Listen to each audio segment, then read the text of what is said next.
Radio Clédou, c'est tout un monde entre vos oreilles.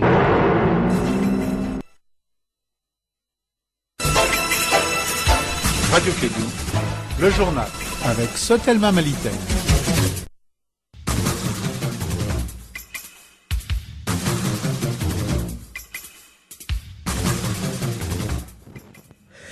Bonjour à tous, vous faites bien d'écouter la radio Clédou pour vous informer. Bienvenue dans ce journal. Les titres. Les hommes de médias et les services de renseignement sont à pied d'œuvre pour retrouver nos confrères Birama Touré du journal Le Sphinx qui a disparu depuis le 29 janvier 2016. Une conférence de presse a été organisée hier dans ce sens. Le syndicat du CHU du Point G dit non à l'appel à la candidature pour le poste de directeur général du CHU du Point G. Il était en sting devant l'hôpital le 16 de ce mois pour la deuxième fois. Depuis 2 semaines, l'université de Ségou est fermée. Les étudiants revendiquent de meilleures conditions d'études, chose qui a suscité la tenue d'une marche pacifique hier dans la région. Et l'actualité internationale vous sera détaillée par Aston Diawara dans ce journal. Voici pour vous le menu de cette édition. Présentation Mariama Kouyati.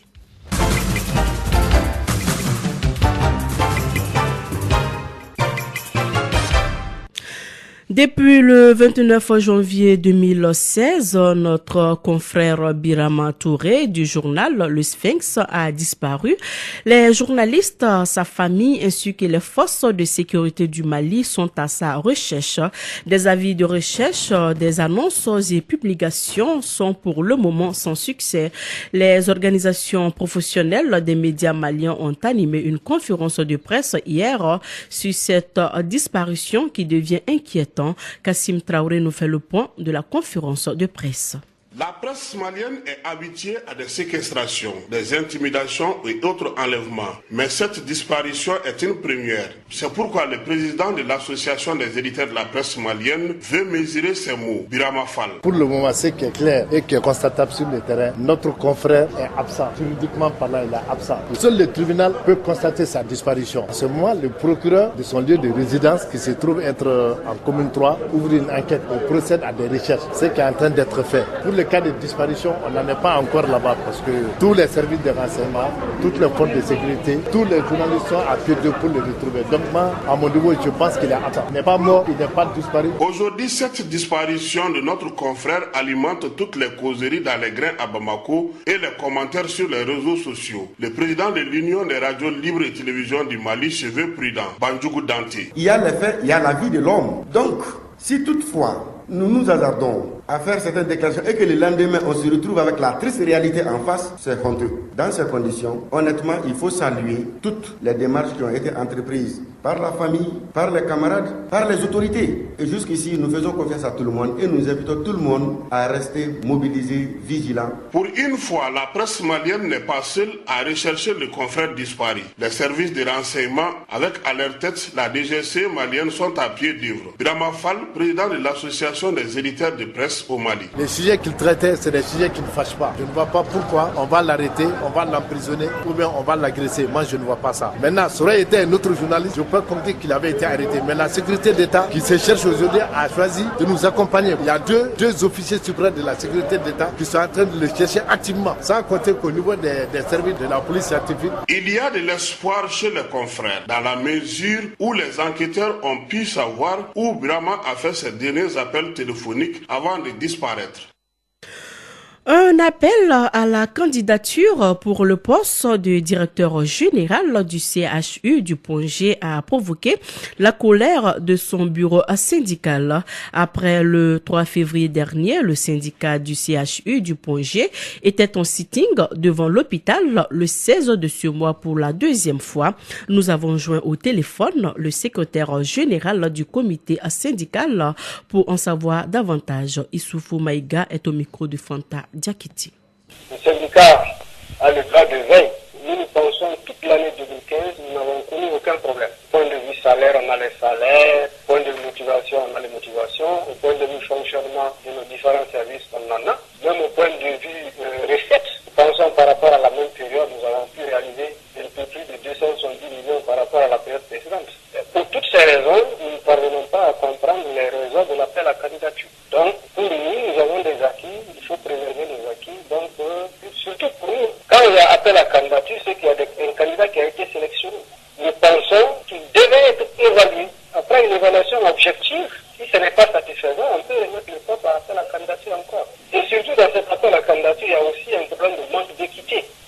les anciens directeurs n'ont pas le droit à postuler pour le même poste. Donc il y a un problème de manque d'équité. Qu'est-ce que vous comptez faire après ces sittings-là pour que vos doléances soient respectées? Nous avons été saisis pour aller au dialogue. Je viens d'une réunion du secrétariat du bureau exécutif du syndicat national de la santé. Après analyse de la situation par rapport à l'appel à candidature au CHU du projet, je crois que très rapidement nous allons rencontrer Madame le ministre pour pouvoir discuter de la situation. Après cette rencontre, maintenant, nous prendrons les dispositions d'ordre syndical pour avis.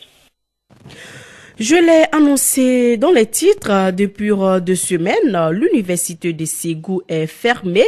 Les étudiants revendiquent de meilleures conditions d'études, chose qui a suscité la tenue d'une marche pacifique hier dans la région. On en parle avec Douba Dombili. Trop, c'est trop. Depuis des semaines, l'université de Ségou est fermée. Les étudiants réclament la satisfaction de certaines doléances, chose qui a nécessité la tenue d'une marche pacifique ce mercredi 17 février. Comme effet, le comité AEM a discuté de ces doléances avec le pouvoir exécutif régional. Ibrahim Dambélé Bobi, secrétaire général du comité AEM de l'université de Ségou. Le gouverneur a fait appel au comité. On est parti, les trousseaux et les bourses, ils disent que c'est à partir de la semaine prochaine. Il y a aussi la question de réduction des frais de formation des camarades professionnels. On a mis sur table. Les concrets qu'on a obtenus, c'est qu'il va y avoir un critère d'assouplissement et il va y avoir tout de suite une commission pour aller contrôler. Pour les salles informatiques, mes chers camarades, on va rééquiper nos salles informatiques. Et pour ce qui est de la bibliothèque, là aussi ils ont promis. Pour ce qui est des laboratoires, disent que ça aussi c'est en train d'être analysé. D'ici là, la lutte continue jusqu'à satisfaction des doléances. Ibrahim Dambélé Bobi. Donc la lutte va continuer, mes chers camarades. J'ai un sentiment de fierté que j'éprouve pour tout un chacun de vous. Et ça me donne envie de percer et de percer encore. S'il s'agit de pousser les montagnes, ensemble on pourrait le faire, mes chers camarades. Soutenez votre comité AEM. Ayez confiance à votre comité AEM. La grève est reconduite et jusqu'à la résolution de nos problèmes. Car je sais que c'est un manque de volonté, sinon ce n'est pas un manque de pouvoir. Depuis que l'université de Ségou existe, les listes de dollars des différents comités AEM sont les mêmes. Oser lutter, c'est oser vaincre. De Ségou, la correspondance de Douba Dambélé pour la radio Clédou. Restaurer l'équilibre social à travers des dialogues et des responsabilités, c'est le but de la rencontre intracommunautaire entre les Arabes de la région de Gao. Elle a regroupé toutes les communautés arabes de la région dans la capitale de la cité des Askia. Le dialogue, le vivre ensemble et le respect des autres communautés ont été les recommandations principales de cette rencontre. On en parle avec Kassim Traoré. Depuis l'éclatement de la crise qu'a connu le Mali, les Arabes de la région de Gao ne s'étaient jamais réunis. Mohamed Ould Matali, membre de la communauté arabe de Gao. Nous voulons aujourd'hui assainir d'abord nos rangs nous-mêmes. Parce qu'en réalité, il faut balayer devant ta maison avant de balayer devant les maisons des autres. Et nous voulons prouver encore à toutes les autres communautés encore de se retrouver et que c'est dans l'entente, la cohésion que nous pourrons arriver à faire nos objectifs. La paix à Gao ne saurait être l'affaire d'une seule communauté, d'où cet appel des représentant du maire de la commune de Gao, Yacouba Mahamadou, conseiller municipal. Nous sommes convaincus qu'ensemble, la main, dans la sincérité, nous pouvons faire de notre zone un espace de bonheur et de prospérité. Aussi, j'ose espérer qu'au sortir de ces assises, nous parlerons moins d'insécurité dans notre zone. Le comité de suivi de l'accord d'Anefis était invité à cette rencontre. Son représentant a apporté des éclaircissements. Alhamdou Ag Ilien, ancien gouverneur de la région de Kidal. Pour une bonne application de l'accord d'Alger, il faudrait aboutir d'abord à une réconciliation des communautés. Le premier problème que nous avons vu et qui est grave et même préoccupant, c'est qu'il n'y a pas une explication de l'accord de paix et de réconciliation au Mali, ici du processus d'Alger. Le processus de réconciliation d'Alger aussi n'est pas connu. Notre combat maintenant, c'est la mise en œuvre de l'accord. C'est préparer les campements, les désarmements et la reconstitution des nouvelles armées et le redémarrage des activités socio-économiques. Les populations de Gao ont suivi de près cette rencontre des communautés arabes de leur région. Si aujourd'hui, toute cette communauté, dans sa diversité, dans ses composantes, se retrouve pour avoir un même responsable, pour regarder l'avenir dans la même vision, c'est extrêmement important pour le processus de paix. À l'issue de cette rencontre, les Arabes de Gao ont mis en place un bureau de 50 membres. Ce bureau a pour mission d'accompagner le processus de paix au Mali.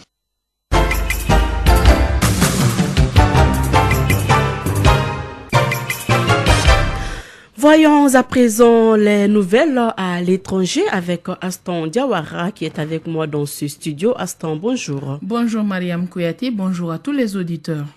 En Côte d'Ivoire, les accusés demandent la relaxe dans le procès de l'assassinat de Robert Guy. Oui, les avocats des principaux accusés de l'assassinat du général Robert Guy en 2010, dont le général Bruno Bleu et le commandant Sega Yampo, ont plaidé mercredi la relaxe. Ce procès a brillé par l'absence de preuves à charge. Il n'y a pas de témoignage contre les accusés, a estimé M. Rodrigue Dadjié, un des avocats de Dogbo Blé, plaidant pour la relaxe des prévenus. Et puis les Ougandais sont aux urnes depuis ce matin pour élire leur président et leurs députés. Effectivement, 15 millions d'électeurs sont appelés à voter ce jeudi pour des élections législatives et présidentielles. 290 sièges de députés sont à renouveler et surtout le président sortant Yoweri remet en jeu son mandat. Au Kenya, le chef des renseignements du groupe islamiste somalien a été tué selon l'armée kenyane. Tout à fait, l'armée kenyane a affirmé ce jeudi avoir tué le chef de renseignement du groupe islamiste somalien des Chebab et 10 autres commandants Chebab lors d'une frappe aérienne. Au Soudan du Sud, des hommes armés ont ouvert le feu sur des civils réfugiés dans une base de l'ONU, ont indiqué ce jeudi des habitants et des rebelles. 7 personnes ont été tuées et 32 personnes blessées, dont un jeune garçon lors de cette attaque, a déclaré un habitant. Des rebelles soudanais ont également fait état de cette attaque, mais le nombre des victimes ne pouvait être confirmé de sources indépendantes. Attentat meurtrier à Ngara, les milices kurdes sont pointées du doigt. Oui, une énorme déflagration a secoué hier le centre d'Ankara. L'explosion de la voiture piégée près d'un bus de militaires a tué au moins 28 personnes et fait une soixantaine de blessés. Le Premier ministre accuse les milices kurdes d'être les auteurs de ces nouveaux attentats meurtriers qui survient 4 mois à peine celui qui a fait 103 morts devant la gare centrale d'Ankara lors d'une manifestation pour la paix.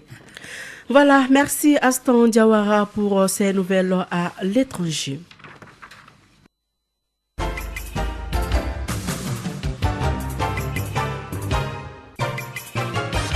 Retour chez nous, faire de l'ACI 2000 un quartier de bonheur pour les populations était l'ambition des autorités de la mairie de la commune 4 du district de Bamako.